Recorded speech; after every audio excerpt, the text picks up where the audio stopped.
கர்த்தருடைய பரிசுத்த நாமத்திற்கு ஸ்தோத்திரம் உண்டாவதாக. நம்ம நேற்று அங்கவீனம் உள்ளவன்லாம் எப்படி இருக்குன்னு சொல்லி பார்த்தோம் இன்றைய தினத்தில். அப்புறம் ஆசாரியங்களும் பிரேதம் இருக்கிற இடத்துல யாரை எப்படிலாம் போகக்கூடாதுங்கிறத நேற்று பார்த்தோம். இந்த தினத்தில் கர்த்தர் மோசே நோக்கி சொல்கிறாரு. இது 22வது அதிகாரம். இஸ்ரவேல் புத்திரர் கர்த்தருக்கென்று என்ன செய்கிறாங்க, பரிசுத்த வஸ்திரங்களை குறித்து ஆரோனும் அவன் குமாரரை என்ன சொன்னால் பரிசுத்த நாமத்தை என்ன குறித்து பரசுராமத்தை பற்றி அவங்களுக்கு பரசுராமத்தை பரிசுத்த குலைச்சல் ஆக்காதபடிக்கு என்ன சொன்னா எச்சரிக்கையாக இருக்கணுமா அப்படி நீ சொல்லுங்கிறார். ஆரோனுடைய பிள்ளைகளும் பரிசுத்த வஸ்திரங்கள் அவங்களுக்கு கொடுக்கப்பட்ட வஸ்திரங்களை என்ன செய்யணும், அணியணும். அதை தவிர மிஞ்சி வேறு எதுவும் அணியக்கூடாது. அதனால் பரிசுத்த நாமத்தை பரிசுத்த குலைச்சலாக்காதபடிக்கு என்ன செய்யணும், பார்த்து எச்சரிக்கையாக இருக்க சொல்லு அப்படின்னு சொல்கிறாரு. அப்புறம் சொல்கிறாரு, நீ அவர்களை நோக்கி சொல்லு, உங்கள் தலைமுறை தோறும் என்னது உங்கள் சந்ததியாரில் யாராயிலும் யாராவது தீட்டுப்பட்டிருக்காங்கன்னு வச்சுட்டோம். தீட்டுனா செத்தவங்களை யாராவது போய் தொட்டால், அதே மாதிரி ஏதாவது பறவைகள் மிருகங்கள் செத்து போனால் தொட்டால் அதெல்லாம் தீட்டுங்களா. அதெல்லாம் அப்படிப்பட்டதெல்லாம் நினச்சக்கூடாது. தீட்டுப்பட்டிருந்தா இஸ்ரவேல் புத்திரர்கள் என்ன சொன்னோன்னா அந்த பரிசுத்தமானது தீட்டுப்பட்டிருக்கும் போது இஸ்ரவேல் புத்திரர் கருத்து நியமித்து செலுத்துகிற பரிசுத்தமானவர்களை சேர்ந்தால் அந்த ஆத்மா சந்தையில் பிடிக்க வச்சுமா அவர் போட்டு போயிருமா. தீட்டுப்பட்டுக்கும் போது இஸ்ரவேல் புத்திரர் அந்த தீட்டை நினச்சக்கூடாது, பரிசுத்தமானதுகிட்ட நெருங்கக்கூடாது. அடுத்தல ஆரோன் சந்ததியார் எவன் குஷ்டரோகியாக இருக்கானோ, ஆரோன் சந்ததியான லேவியர்களில் யார் குஷ்டரோகியாக இருக்காங்களோ, இல்லைன்னா யார் பிரமியம் உள்ளவனாக இருக்கிறானோ அவங்க என்னென்னா சுத்தமாக மட்டும் பரிசுத்தமானவைகள் நினச்சக்கூடாது, புசிக்கக்கூடாது. குஷ்டரோகமோ பிரமியோ சரியாகணும். சரியாகி சுத்தமாகி ஆசாரியனுக்கு பண்ணி இது கற்றுக்கு முன்பாக தகன விலை செலுத்திட்டு தான் அதுக்கப்புறம் தான் என்ன செய்யணுங்க, பரிசுத்தமானதை புசிக்கணும். அதுக்கு முன்னால் பரிசுத்தமானதை நினச்சக்கூடாது, புசிக்கக்கூடாது. பிணத்தினாலே தீட்டானவனும் பிணத்தை தொட்டவனும் இந்திரியம் கழிந்தவனும் தீட்டுப்படுத்துகிற யாதொரு பிராணியாக இருந்தாலும் சரி தான், தீட்டுன மனிதனை யாராவது தொட்டாலும் சரி தான், சாயங்காலம் மட்டும் என்ன செய்யணும், அவங்க தீட்டுப்பட்டிருப்பாங்களாம். அவங்க ஜலத்தில் நினச்சது சாணம் பண்ணி வரைக்கும் பரிசுத்தமானவைகளும் என்ன செய்யுது, புசிக்கக்கூடாது. சாயங்காலம் வரைக்கும் அவங்க நினச்சி அந்த பரிசுத்த வஸ்திரங்களை துவைத்து குளித்து சாயங்காலம் வரைக்கும் சூரியன் அஸ்தமிக்க வரைக்கும் என்ன செய்யணும், அப்படியே தீட்டு நீங்கிற வரைக்கும் இருக்கணும். அதுக்கப்புறம் தான் அவங்க என்ன செய்யுது பரிசுத்தமான, அதுக்கப்புறம் தான் பரிசுத்தமான பொருளை என்ன செய்யணும், ஆசாரியர் குடும்பங்கள் புசிக்கணும். அதுக்கு முன்னால் அவங்க யாரும் நினச்சக்கூடாது, புசிக்கக்கூடாது. அப்புறம் தானாக செத்து போனது பேருண்டது இதனால் நினச்சக்கூடாது, புசித்து தன்னை நினச்சக்கூடாதான், தீட்டுப்படுத்தக்கூடாதான். அதனால் பரிசுத்தமானதை அவர்கள் குறிச்சாக்குறதுனால பாவம் சுமந்து அதன் மித்த சாகாதபடிக்கு என் கட்டுகளை நீங்கள் கை கொள்ளுங்க. நான் உங்கள் தேவநாயக கர்த்தர், நான் உங்கள் பரிசுத்தமான கர்த்தர் அப்படின்னு சொல்லி சொல்கிறாரு. அப்புறம் சொல்கிறாரு, அந்நியர் ஒருவனை நினச்சிதான் பரிசுத்தமானவர்களில் புசிக்கக்கூடாதான். ஆசாரன் வீட்டில் யார் எந்த அந்நியன் தங்கியிருக்காங்களோ அவங்க கூலி வேலை செய்கிறவங்க இவங்க நினச்சிதான் பரிசுத்தமானதில் நினச்சக்கூடாது, இவங்களும் புசிக்கக்கூடாதான். அந்நியன் ஒருவனும் பரிசுத்தமாக புசிக்கக்கூடாது. ஆசாரன் வீட்டில் தங்குறவனும் கூலி வேலை செய்கிறவனும் நினச்சது பரிசுத்தமானதில் புசிக்கக்கூடாது. ஆசாரியன் மட்டும் தான் நினச்சணும் அந்த பரிசுத்தமான பொருட்களை நினச்சணும் புசிக்கணும். ஆனால் ஆசாரியன் பணத்துக்கு கொல்லப்பட்டிருக்கான்னு வச்சுக்கிட்டோம். அப்போ அவன் கொல்லப்பட்டவனாச்சு தான் வீட்டில் பிறந்தவனாக இருந்தாச்சு தான் அவங்க நினச்சலாம் ஆகாரத்தில் புசிக்கலாம். ஏன்னா இது ஆசாரியன் குடும்பத்தில் உள்ளவங்க, அதனால் நினச்சலாம் இது அவங்க புசிக்கலாம். ஆசாரியன் பணத்துக்கு கொல்லப்பட்டவன் புசிக்கிறான்னு பார்த்தோம். அடுத்த ஆசாரிய குமாரத்தி அந்நியனுக்கு வாழ்க்கப்பட்டிருந்தா அவள் நினச்சது பரிசுத்தமானதில் புசிக்கக்கூடாது. ஆனால் அவள் விதவையாக போயிட்டான்னு வச்சுக்க, விதவையாக இருக்கிறா, அவள் கணவன் மாமனார் தள்ளப்பட்டவங்களாம் இருக்கிறாங்க வச்சுக்கிட்டோம். அப்படிப்பட்டவங்க இருந்துச்சுன்னா ஆசாரிய குமாரத்தில் பிள்ளை இல்லாத யாராவது இருக்காங்கன்னா தன் தகப்பு வீட்டில் போய் தன்னுடைய இள வயதில் இருந்தது போலவே நினச்சிதான் திரும்ப அவள் இருந்தாச்சுன்னா அவள் தகப்பனுடைய ஆகாரத்தை நினச்சலாம் புசிக்கலாம். கணவனோ யாருமே இல்லை, உதவியாக இருக்கிறா, அப்படிப்பட்டவன் மட்டும் உதவியாக இருக்கா, பிள்ளைகளும் இல்லை, அப்படிப்பட்டவன் மட்டும் ஆசாரனுடைய குமாரத்திகளில் பரிசுத்தமானது நினச்சலாம் புசிக்கலாம். மற்றவங்க புசிக்கக்கூடாது. அவன் தன் தகப்பறுத்து புசிக்கிறா. அடுத்தல அந்நியனாக ஒருவனை நினச்சக்கூடாது, அந்த அப்பத்தை நினச்சக்கூடாது, புசிக்கக்கூடாதான். ஒருவன் அறியாமல் பரிசுத்தமானதை புசித்துட்டான்னு வச்சுக்கிடும். அப்படி அறியாமல் பரிசுத்தமானதை புசிச்சுட்டா அவன் ஐந்தில்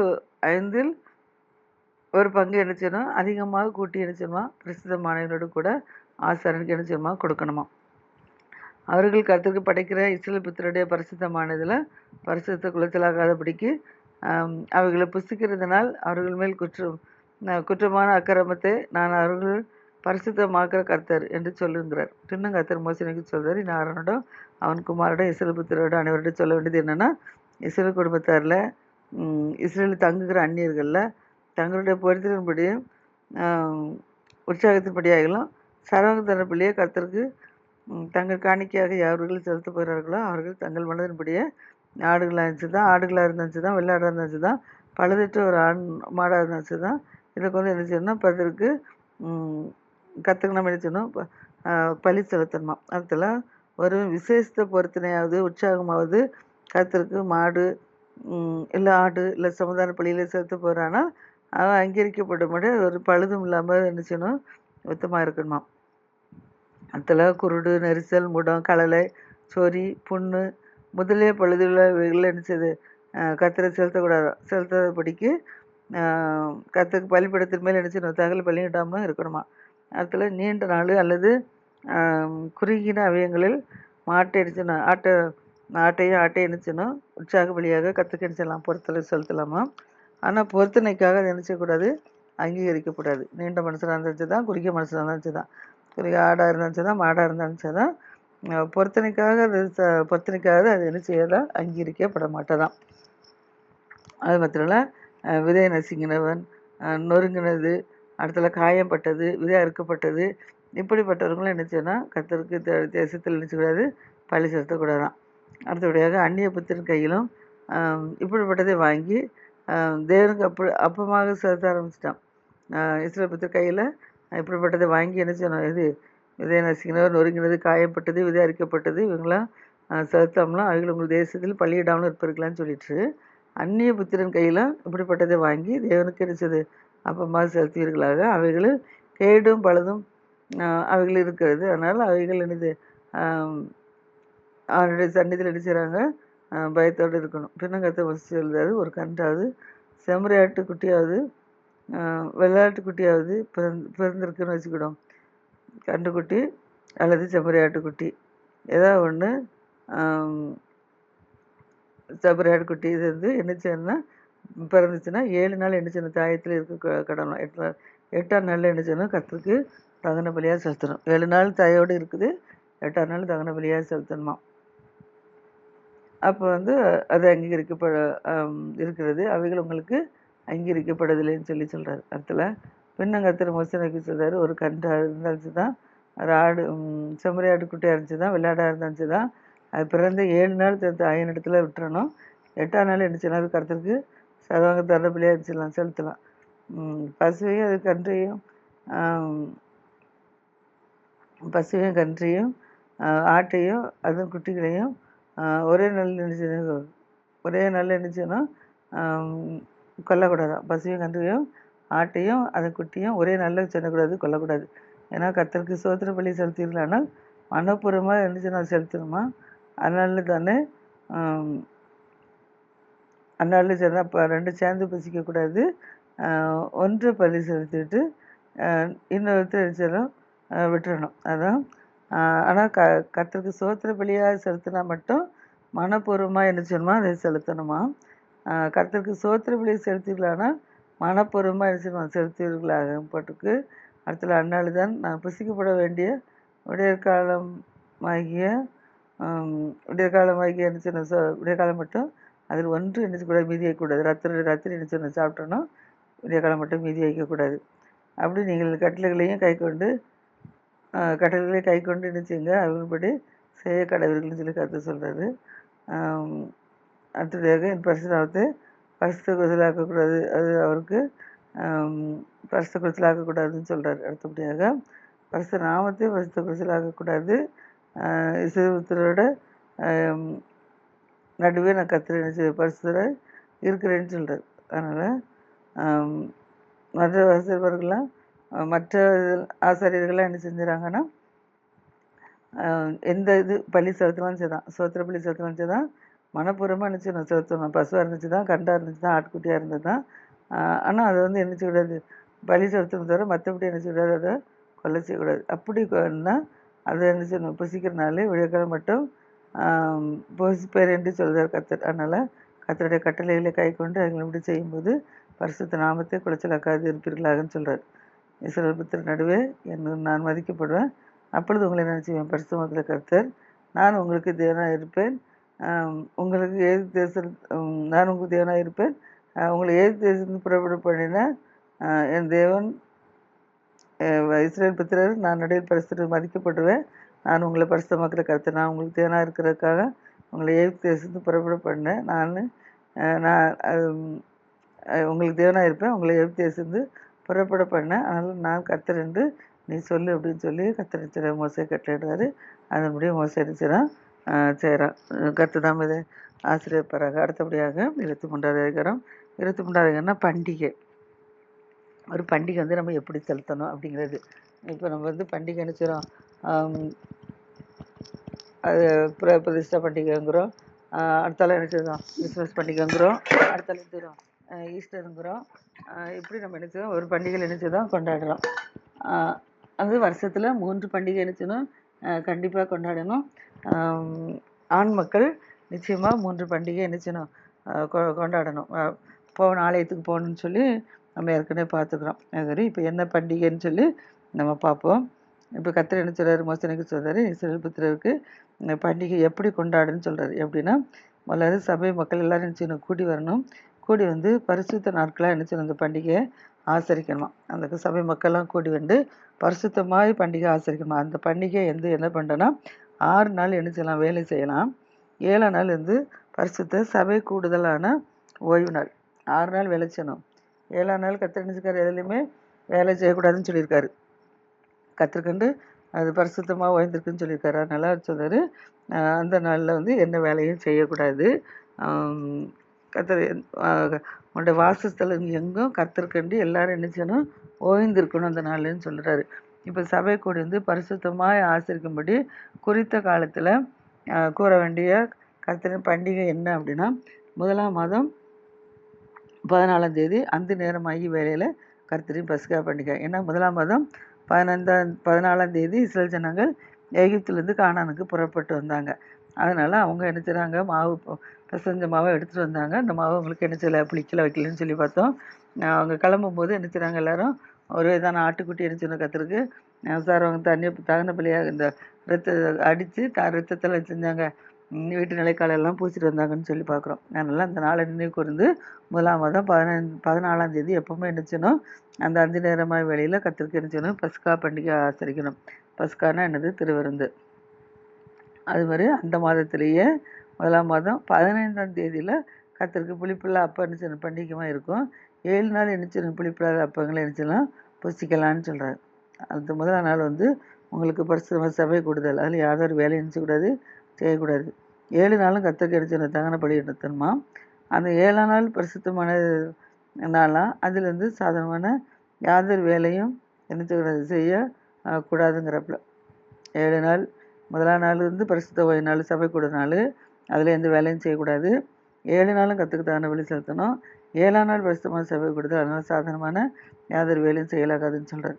பின்னும் கர்த்தர் மோசேக்கு சொல்கிறாரு, இஸ்ரவேல் புத்திரரோட சொல்ல வேண்டியது என்னென்னா, நான் உங்களுக்கு கொடுக்கும் தேசத்தில் நீங்கள் போய் நினச்சிங்க சரிங்க, கானான் தேசத்தில் போய் சரிங்க, சேர்ந்தோன்னா அங்கே நீங்கள் நினச்சிங்க வெள்ளாண்மையாக நினச்சிங்க அறுக்குறீங்க.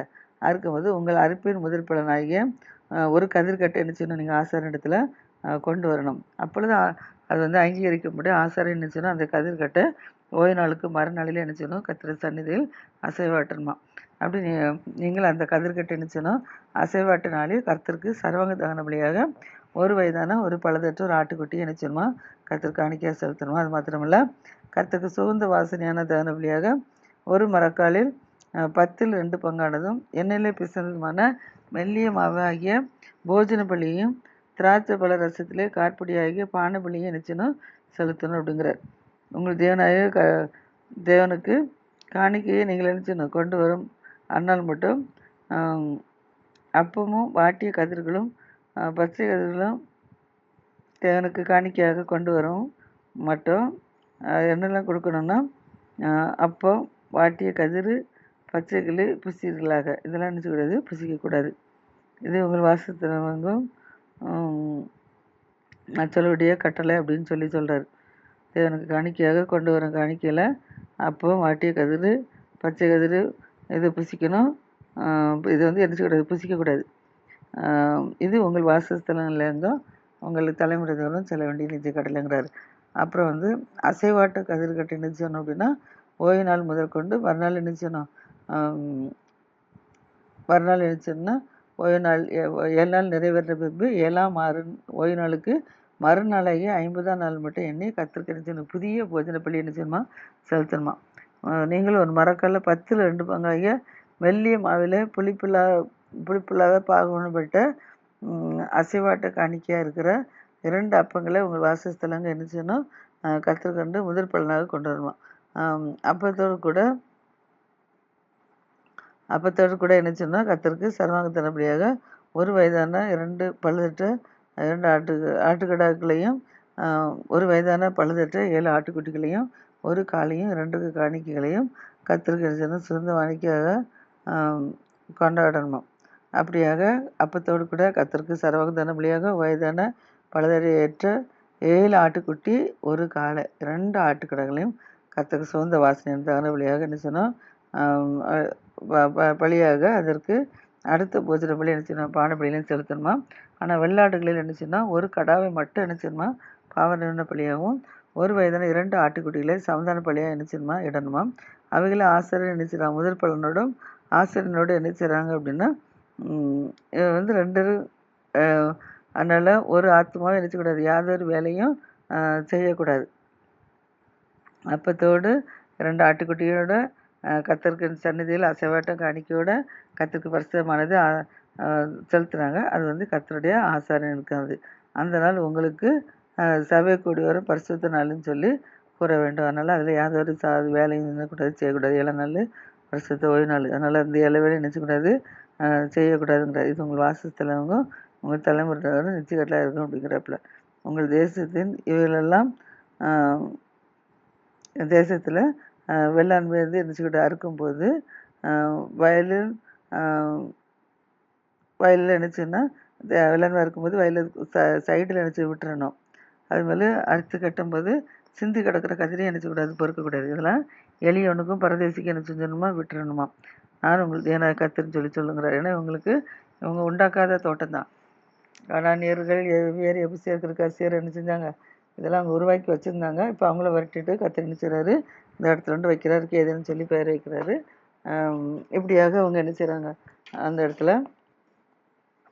சிந்தி கிடக்கிற தேசத்தை வெள்ளாண்மை என்ன செய்யணும், அறுக்கும்போது வயல் ஓரத்தில் விட்டு வச்சிடணும். வயல் ஓரத்தில் இருக்கிற முற்றாக இருக்கக்கூடாது. சிந்தி கிடக்கிற கதிர்கள் என்ன செய்யணும், பொறுக்கணும். இப்படியாக நம்ம என்ன செய்யணும், கதிர்களை பொறுக்க பொறுமையும் எளியவனுக்கும் பரதேசிக்கும் அவங்களை விட்டு விடணுமா. நான் உங்களுக்கு ஏன்னா கர்த்தர்னு சொல்லி சொல்கிறேங்கிறார். பின்னங்கர்த்தர் சொல்கிறாரு மோசே நோக்கி, நீ இஸ்ரவேல் புத்திரரோட சொல்ல வேண்டியது என்ன அப்படின்னா, உங்களுக்கு 7ஆம் மாதம் 1ஆம் தேதி எக்கால சத்தத்தால் ஞாபகரியாக கொண்டாடப்படுகிற முழுமையான சபைக்கூடம் அது என்று சொல்கிறாங்க. அதனால் அதில் சாதாரண யாதொன்று வேலையும் செய்யக்கூடாது. கற்றுக்கு தானே சேர்த்து விட நாட்களில் கற்றுக்கு தானே சேர்த்துன்னு சொல்லி சொல்கிறாப்புல. பின்ன கர்த்தர் மோசே சொல்கிறாரு, இந்த 7ஆம் மாதம் வருஷத்தில் கர்த்தர் மோசேக்கு சொல்கிறாரு. அந்த மாதம் 7ஆம் மாதம், அதான் 7ஆம் மாதம் 10ஆம் தேதியில் உங்களுக்கு பாவந்தி செய்யும் பொருட்டு சபை கூட நாள் என்ன செய்யணுமா, ஜனங்கள் வந்து என்ன செய்யணும், பாவ நிவர்த்தி என்ன செய்யணும், செலுத்தணும். அந்த நாளில் கர்த்தருக்கு என்ன செய்யணும், பாவ நிவர்த்தி செய்வது மாத்திரமல்ல, அவர்கள் என்ன செய்யணும், ஆத்துமாக்கள் என்ன செய்யணும், தாழ்மைப்படுத்தி கர்த்தருக்கு தகன பலி செலுத்தணும். இதுதான் பாவ நிவாரண பலி. முதலாவது பார்த்து நம்ம பண்டிகைகளை பார்த்தோம். எந்த ஒரு பண்டிகை பழிப்பில்லாத அப்போ பண்டிகை இதெல்லாம் பார்க்கணும்னு சொல்லி நம்ம பார்த்தோம். பஸ்கா பண்டிகை ஆசிரிக்கணும்னு சொல்லி பார்த்தோம். வருஷத்தில் ஒரு நாள் பண்டிகை கொண்டாடுறதா பார்த்தோம். இப்படி பழியில் பார்த்தோம். அடுத்தபடியாக இஸ்ரேல் புத்திரர்கள் வந்து என்ன செய்கிறாங்க, முதலாவது தகன பலி செலுத்துகிறாங்க. அடுத்தால என்ன செய்கிறாங்க, பாவ நிவர்த்தி செலுத்துகிறாங்க. இப்படியாக பாவ நிவர்த்தி செலுத்தும் போது 7ஆம் மாதம் 10ஆம் தேதியில் தான் என்ன செய்யணும், பாவ நிவர்த்தி செய்யப்படும். சபை கூட நாளில் பரிசுத்த நாளாக இருக்கணுமா. அப்பொழுது உங்கள் ஆத்துமாவை தாழ்மைப்படுத்தணும். அந்த நாள் உங்களுக்கு தேவனாய கர்த்தருடைய சந்நிதியில் உங்களுக்கு தேவனாய கர்த்தருக்கென்று பாவ நிவர்த்தி செய்யப்பட்டதுனால அந்த நாள் எந்த வேலையும் நினைச்சக்கூடாது, செய்யக்கூடாது. அந்த நாளிலே என்ன செய்யறது, தங்களுடைய ஆத்மா தாழ்மைப்படுத்தணும். அந்த நாட்கள் வேலை செஞ்சால் தாழ்மைப்படலை அப்படின்னாலும் ஜனங்களை அர்ப்பணிட்டு போயிடுவாங்களாம். அதனால் ஒரு ஆத்மா வந்து எந்த வேலையும் நினைச்சக்கூடாது, செய்யக்கூடாது. ஞாயிற்றுக்கிழமை எந்த வேலையும் செய்யக்கூடாது. செஞ்சால் அவங்கள நினச்சி அழிச்சு போடுவேன், அடுத்து கொண்டு போவேன்னு சொல்கிறாரு. அதனால் நீங்கள் எந்த வேலையாக இருந்தாலும் சரி தான், நீங்கள் செய்யாதிருப்பது உங்கள் வாசஸ்தலங்களும் உங்கள் தலைமுறை தோறும் செய்ய வேண்டிய நித்திய கட்டளைங்கிறாரு. அடுத்த வருஷத்தில் உங்களுக்கு விசேஷ நாளாக உங்களை ஆத்துமாக்கள் நினச்சிடணுமா, தாழ்மைப்படுத்தணுமா, அந்த மாதத்தில் நினச்சிடணுமா, மாதத்தில் சாயங்காலம் மட்டும் எனக்கு இந்த ஓய்வு நினச்சிடமா இவங்க ஆசிரிக்கணுமா. பின்னும் கர்த்தர் மோசனுக்கு சொல்கிறார், இஸ்ரவேல் புத்திரரை சொல்ல வேண்டியது என்ன அப்படின்னா, 7ஆம் மாதம் 15ஆம் தேதியில் கர்த்தருக்கு என்ன செய்யணும், ஆசிரிக்கும் கூடர் பண்டிகை இருக்கும். அந்த நாள் சபை கூடுதும் பரிசுத்த நாளாக இருப்பதாக. அதனால் 5ஆம் நாள் 7 நாளும் கர்த்தருக்கு தகன பலி செலுத்தணும். தகன பலி செலுத்தும் போது 8ஆம் நாளில் சபை கூடும் பரிசுத்த நாள். முதல் நாளும் பரிசுத்தமாக ஆசரிக்கணும். 7ஆம் நாளும் என்ன செய்யணும், பரிசுத்தமாக ஆசரிக்கணும். 7 நாள் கர்த்தருக்கு தகன பலி செலுத்தணும். 8ஆம் நாளும் என்ன செய்யணும், சபை கூடுதல் பரிசுத்த நாளாம். அதில் கர்த்தருக்கு என்ன செய்யணும், சர்வாங்க தகன பலி செலுத்தணுமா. அது ஆசரிக்கப்படும் நாளில் சாதாரணமான எந்த ஒரு வேலையும் நினச்சக்கூடாது, செய்யக்கூடாதான். இப்படி நீங்கள் ஓய்வு நாட்கள் கர்த்தருக்கு காணிக்கை செலுத்துறது மட்டுமல்ல, நீங்கள் படைக்கிற படைப்பு எல்லா காணிக்கைகளும் பொருத்தனைகளும் உற்சாகத்தோடு என்ன செய்யணுமா, செய்யணுமா. உற்சாகத்தோடு அவங்க செய்ய வேண்டியதை செய்யணுமா. அடுத்தபடியாக நிலத்தின் பலனை நினைச்சது நீங்கள் சேர்த்து வைக்கும் 7ஆம் நாளில் முத்தில் நினைச்ச நீங்கள் வந்து பலனை சேர்த்துக்கும் போது 7ஆம் நாள் 15ஆம் தேதி முதல் கர்த்தருக்கு பண்டிகை நினைச்சணும். 7 நாளும் ஆசிரிக்கணுமா. 7ஆம் மாதம் முதல் தேதியில் நினைச்சணும் பண்டிகைகளை நினைச்சணும் கர்த்தருக்கு பரிசுத்த நாள் செலுத்தணுங்கிறாரு. அது மாத்திரமில்ல, முதலாம் நாள் அலங்காரமான விருட்சத்தின் கனி, பேரிச்சின் ஓலைகள், தழைத்திருக்கிற விருட்சங்கள், கிளைகள், ஆற்றிடர்கள் இதெல்லாம் கொண்டு வந்து கர்த்தர் தேவனுடைய சந்நிதியில் என்ன செய்யணுமா, 7 நாளாக மகிழ்ச்சியாக இருக்கணுமா. வருஷந்தோறும் என்ன செய்யணுமா, 7 நாள் கர்த்தருக்கு இந்த பண்டிகை என்ன செய்யணுமா, ஆசரிக்கணுமா. இந்த பண்டிகை தலைமுறை தோறும் இது செய்ய வேண்டிய நித்திய கட்டளை. 7ஆம் மாதம் கண்டிப்பாக என்ன செய்யணும், ஆசரிக்கணுங்கிறப்பல. இப்படி கூடாரங்களில் நீங்கள் குடியிருந்து பண்டிகையை ஆசரிக்குன்னு சொல்லி கர்த்தர் சொல்கிறத பார்க்குறோம். பண்டிகைகளை பார்த்து கர்த்தர் ஆசீர்வதிப்பாராக.